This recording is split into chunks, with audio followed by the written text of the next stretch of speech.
Greetings. I wanted to start out by just giving you just a little bit of information about the Baha'i Faith itself. The Baha'i Faith is the youngest of the world's independent religions. From its obscure beginnings in the 19th century in Iran, it has spread to virtually every part of the world except for North Korea. It has established its administrative institutions in over 200 independent states or major territories, and has embraced believers from just about every cultural, social, racial, and religious background.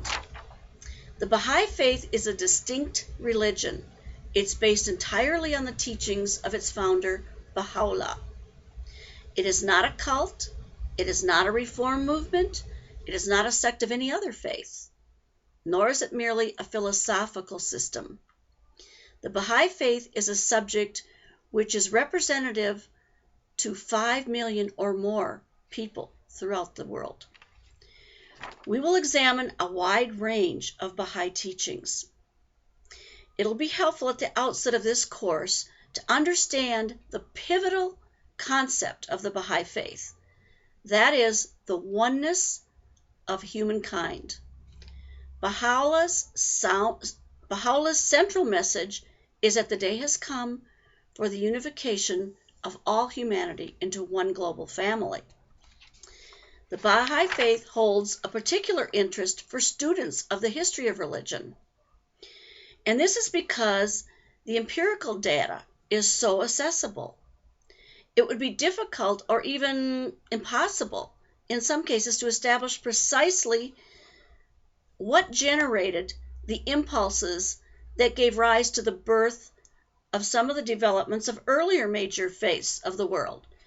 An explanation of the nature of the teachings of Buddha, the actual events of the life of Jesus, the era in which Zoroaster lived, and the nature of his influence, even understanding and substantiating the historical evidence of Krishna, all remain seemingly insoluble. The life and person of Muhammad is more available, but even here controversy exists with many vital details. More recently, justification and intensification of persecution of Iranian Baha'is by their Islamic regime has attracted international attention, including here in America.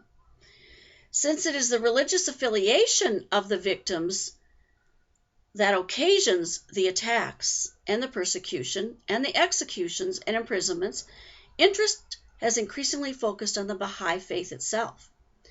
The beliefs that distinguish Baha'is from Muslims in particular, and the sequence of historical events that has led up to the current outbreak, have been the subject of considerable discussion in Western informational media. This course touches on several main areas of study: the history of the Babi and Baha'i faiths, Baha'u'llah's basic teachings and beliefs and principles, the institutional structure of the faith and its administrative order, expansion and growth of the faith, the Baha'i community and the expectations from individual believers, writings of the major leaders of the faith, as well as current issues of the faith.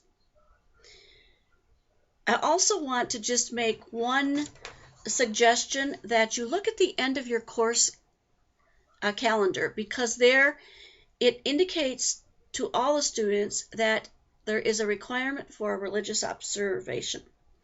This observance can be made at any time during the course. You just have to follow the instructions for the religious experience on your course calendar and on your syllabus, and then submit to me whatever your final results are. Remember, if you have any questions, don't hesitate to email or contact me at any time.